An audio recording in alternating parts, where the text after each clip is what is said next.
Hello everyone. இன்னும் சில நாட்களில் நாம் சட்டமன்ற தேர்தலை சந்திக்க இருக்கிறோம். ஆனால் இன்னும் நம்மளில் பலருக்கு எம்எல்ஏனா யார், அவருடைய தகுதிகள் என்னென்ன, அவரை எதுக்காக தேர்ந்தெடுக்கிறோம், அவருடைய செயல்பாடுகள் என்னென்ன, இது எதுவுமே தெரியாமல் ஒவ்வொரு முறையும் வாக்களிச்சுக்கிட்டு தான் இருக்கிறோம். இதுக்கப்புறமாவது இது எல்லாத்தையுமே நம்ம தெரிஞ்சுக்கணும், நம்மளுடைய அடுத்த தலைமுறையும் தெரிஞ்சுக்கிறதுக்கான வழியை வகுக்கணும். ஸோ தமிழ்நாடு சட்டமன்றம் லெஜிஸ்லேச்சர் அப்படின்னு பார்க்குறப்ப அதில் கவர்னர் இருப்பார், 2 சேம்பர்ஸ் இருக்கும், 2 அவைகள், legislative council, legislative assembly. Legislative council அப்படின்னா சட்டமன்ற மேலவை, லெஜிஸ்லேட்டிவ் அசம்பிளி அப்படின்னா சட்டமன்ற கீழவை, அதாவது பேரவை அப்படின்னு சொல்லுவாங்க. ஓகேவா? ஸோ இதில் இந்த லெஜிஸ்லேட்டிவ் கவுன்சில் அப்படிங்கிறது 6 ஸ்டேட்ஸில் தான் இருக்குது.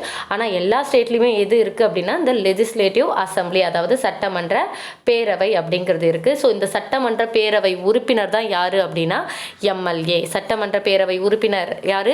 MLA, member of legislative assembly அப்படின்னு சொல்கிறோம். ஓகேவா? ஸோ தமிழ்நாட்டில் பார்த்தோம் அப்படின்னா மொத்தம் 234 கான்ஸ்டிடியூயன்சி இருக்குது, அதாவது 234 தொகுதிகள் இருக்குது. அதாவது நம்மளுடைய மாநிலத்தை நிறைய தொகுதிகளாக நம்ம பிரிக்கிறோம். 1,00,000க்கும் அல்லது 1,00,000க்கும் அதிகமான மக்கள் இருக்கக்கூடிய தொகுதிகளாக பிரித்து தான் இந்த எலெக்ஷனை நடத்துகிறாங்க. அப்போ மொத்தம் எத்தனை தொகுதிகள் இருக்குது அப்படின்னு பார்த்தோம்னா 234. ஓகேவா? 234 தொகுதிகள் இருக்குது. இந்த எம்எல்ஏ அப்படிங்கிறவர் எதுக்காக தேர்ந்தெடுக்கிறோம் அப்படின்னா, இப்போ ஒரு கம்பெனியில் வேலை செய்கிறோம், ஒரு ஸ்கூலில் படிக்கிறோம், ஒரு காலேஜில் படிக்கிறோம், அதில் இருக்கக்கூடிய ஒவ்வொருத்தவங்களும் ஒவ்வொரு ரூல்ஸை ஃபாலோ பண்ணிகிட்டு இருக்க முடியாது. எல்லாருக்கும் காமனான ரூலை ஜென்ரேட் பண்ணி எல்லாருமே ஃபாலோ பண்ணக்கூடிய ஒரு சிஸ்டம் இருக்கும். சிஸ்டம் ஆஃப் ரூல்ஸை க்ரியேட் பண்ணுவாங்க. ஓகேவா? ஸோ அப்போ மக்களுக்கு உகந்த சட்டங்களை, ஓகேவா, மக்களோட நலனை கருதி மக்களுக்கு உகந்த சட்டங்களை உருவாக்குறதுக்காக மக்கள்லேயே ஒருவரை மக்கள் என்ன பண்ணுறாங்க அப்படின்னா தேர்ந்தெடுக்கிறாங்க.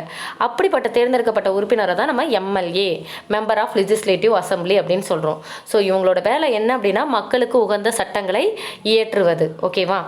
ஸோ அப்படிப்பட்ட எம்எல்ஏவுக்கு என்னென்ன தகுதிகள் இருக்குது அப்படிங்கிறத நம்ம முதல்ல பார்த்துருவோம். ஸோ இப்போ இந்தியன் சிட்டிசனாக இருக்கணும். கண்டிப்பாக எம்எல்ஏ என்னவாக இருக்கணும்? இந்தியன் சிட்டிசனாக இருக்கணும். ஓகேவா? எலிஜிபிலிட்டி ஆஃப் எம்எல்ஏ அப்படின்னு பார்க்குறப்ப எம்எல்ஏ கண்டிப்பாக இந்தியன் சிட்டிசனாக இருக்கணும். அவரோட ஏஜ் கண்டிப்பாக 25 வயது பூர்த்தியாக இருக்கணும். ஓகேவா? 25 இயர்ஸ் கம்ப்ளீட் ஆகிருக்கணும். நெக்ஸ்ட்டு அவர் லாபம் தரக்கூடிய எந்த ஒரு பதவியிலும் என்ன பண்ணக்கூடாது அப்படின்னா இருக்கக்கூடாது. தெளிவான மனநிலையோடு இருக்கணும். நாடாளுமன்றம் இருக்கு இல்லையா, பார்லிமெண்ட். ஸோ பார்லிமெண்ட்டில் என்னென்ன தகுதிகள் நிர்ணயிச்சிருக்காங்களோ அது எல்லா தகுதியுமே உடையவராக இந்த எம்எல்ஏ இருக்கணும். ஸோ தெளிவில்லாமல் இருக்கிறதுலாம் இருக்கக்கூடாது, தெளிவான மனநிலையோடு இருக்கணும். அதே நேரத்தில் நீதிமன்றத்தால் தகுதி நீக்கம் செய்யப்பட்டவராக அவர் இருக்கக்கூடாது. ஸோ இந்த தகுதிகள்லாம் கண்டிப்பாக ஒவ்வொரு எம்எல்ஏவுக்கும் இருக்கணும். ஓகேவா?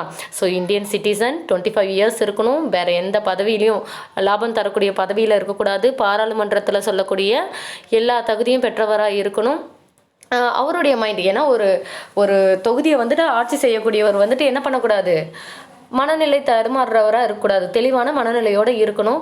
நீதிமன்றத்தால் தகுதி நீக்கம் செய்யப்பட்டவராக இருக்கக்கூடாது. ஸோ இதெல்லாம் எம்எல்ஏவோட தகுதிகள். இப்போ வரைக்கும் ஒரு எம்எல்ஏ இதெல்லாம் தான் ஃபாலோ பண்ணிட்டு இருக்காங்க. ஆனால் நம்ம ஒவ்வொருத்தவங்களுக்கும் இதை விட வேறு தகுதிகள் இருந்தால் நல்லா இருக்கும், இன்னும் இந்த தகுதிகள் எம்எல்ஏவுக்கு இருக்கலாம் அப்படிங்கிற எண்ணம்லாம் இருக்கும்.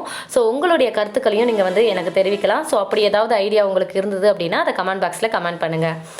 ஸோ இப்போ எம்எல்ஏவுடைய எலிஜிபிலிட்டி தகுதிகள் என்னென்ன அப்படின்னு தெரிஞ்சுக்கிட்டோம். ஆனால் எம்எல்ஏவோட ரோல் என்ன?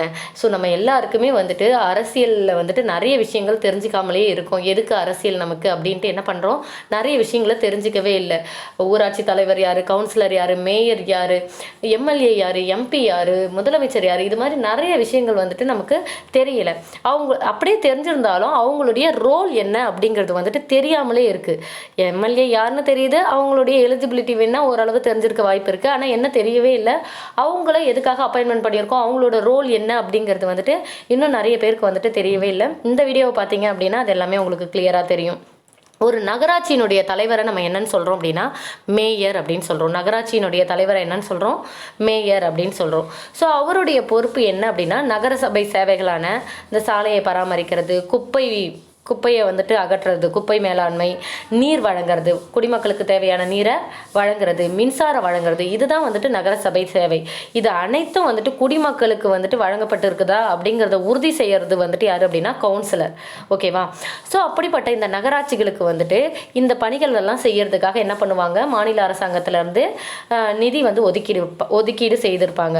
ஆனால் இந்த பணிகளை செய்யறதுக்கு அவங்களுக்கு போதிய அதிகாரம் இல்லாமல் அல்லது நிதி பற்றாக்குறை ஏற்படும் போது அந்த இடத்துல எம்எல்ஏவோட பங்கு வந்து முக்கியமானதாகுது. ஸோ அப்போ அந்த பொறுப்பு எல்லாமே யாருடைய பொறுப்புக்கு வருது, அது எல்லாத்தையுமே நிர்வகிக்கக்கூடிய பொறுப்பு நிதி பற்றாக்குறை ஏற்படும் போது, நகராட்சியில் நிதி பற்றாக்குறை ஏற்படும் போது அதை எல்லா பொறுப்பும் வந்து யாருடைய பொறுப்பில் வருது அப்படின்னா எம்எல்ஏவோட பொறுப்பில் வருது. ஸோ எம்எல்ஏவுடைய ரோல் என்ன, எம்எல்ஏவுடைய பங்கு என்ன, செயல்பாடு என்ன அப்படின்னு பார்க்குறப்ப எம்எல்ஏவுடைய 3 முக்கியமான பணிகள் வந்துட்டு சட்டமன்றத்தை உருவாக்குதல், சட்டங்களை உருவாக்குதல். என்ன வேலை எம்எல்ஏவோட வேலை? சட்டங்களை உருவாக்குறது, நிறைய புது சட்டங்களை வந்துட்டு உருவாக்குறது, பொது செலவினங்களை அனுமதிப்பது, மக்களுக்கு தேவையான பப்ளிக் எக்ஸ்பெண்டிச்சர்லாம் என்ன பண்ணியாகணும், செய்ய வேண்டியது. அதுக்கு அடுத்தது மாநில நிர்வாகி. ஓகேவா? அந்த மாநிலத்தினுடைய நிர்வாகி யார், முதலமைச்சர் இருக்காங்க இல்லையா, அவங்கள வந்து பொறுப்போடு செயல்படுறதுக்கு வந்துட்டு தூண்டுகோலாக இருக்க வேண்டியது யார் அப்படின்னா எம்எல்ஏ. ஸோ எம்எல்ஏ என்ன பண்ணுறாங்க அப்படின்னா, இப்போ ஏதாவது ஒரு சட்டம் அமலுக்கு வரணும் அப்படின்னா முதல்ல மசோதா தாக்கல் செய்வாங்க.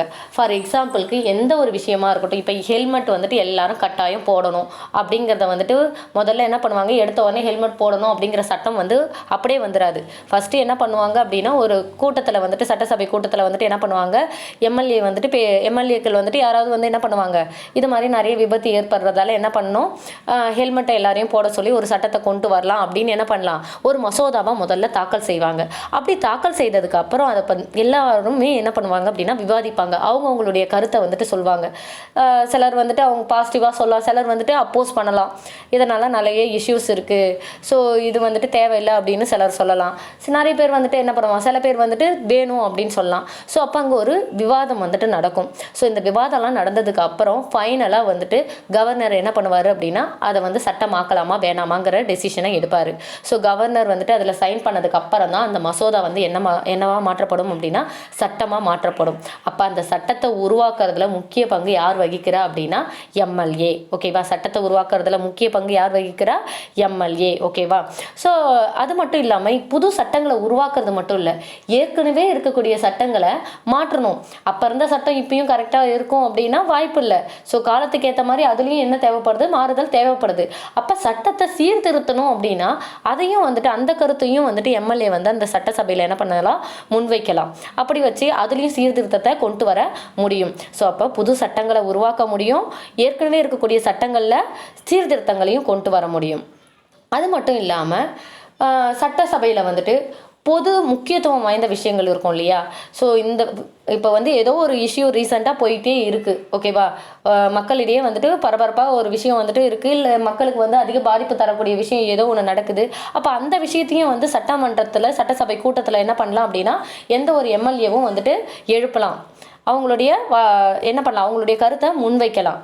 அது மட்டும் இல்லாமல் மாநில அரசாங்கம், நகர அரசாங்கம் இவங்க எல்லாமே ஏற்கனவே நிறைய திட்டங்கள் வந்து அறிவிச்சிருப்பாங்க. அந்த திட்டங்கள் எல்லாம் அந்த தொகுதியில் வந்து செயல்படுத்தப்பட்டு இருக்கா அப்படிங்கிறத வந்துட்டு உறுதி செஞ்சுக்கிட்டு, அப்படி இல்லை அப்படின்னா சட்டசபையில் அவங்கள நோக்கி என்ன பண்ணலாம் அப்படின்னா கேள்வி கேட்க முடியும்.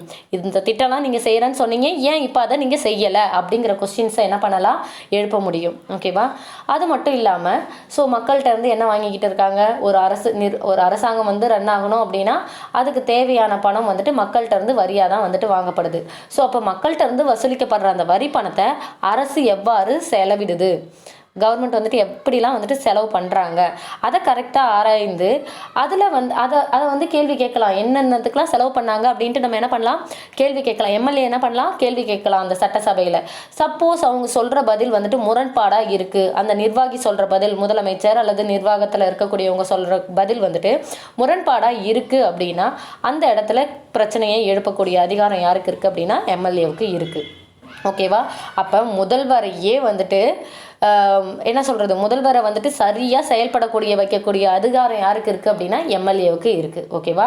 ஸோ மாநில முதல்வரை வந்துட்டு தேர்ந்தெடுக்கிறதுலையும் சரி, அவங்க நிர்வாகத்தை செலுத்துறதுலையும் சரி, அவங்கள பொறுப்பாக செயல்பட வைக்கிறதுலையும் சரி, யாருக்கு முக்கிய பங்கு இருக்குது அப்படின்னா எம்எல்ஏவுக்கு முக்கிய பங்கு இருக்குது. ஓகேவா? ஸோ இந்த அளவுக்கு வந்துட்டு எம்எல்ஏவுடைய பதவிங்கிறது வந்துட்டு ரொம்ப முக்கியமானதாக இருக்குது. அப்படிப்பட்ட எம்எல்ஏவை நம்ம சூஸ் பண்ணும்போது ரொம்ப கவனமாக சூஸ் பண்ணணும். ஸோ வாக்களிப்பது நம்முடைய உரிமை, நல்ல தலைவரை தேர்ந்தெடுப்பது நம் கடமை. ஓகேவா? இது எல்லாருமே ஃபாலோ பண்ண வேண்டிய விஷயம். ஸோ இது எல்லாத்தையுமே வந்து நம்ம அடுத்த தலைமுறைக்கும் சொல்லிக் கொடுக்கணும். அடுத்த தலைமுறை வந்துட்டு அரசியலை பற்றி நல்லாவே தெரிஞ்சிருக்கணும். தேங்க்யூ.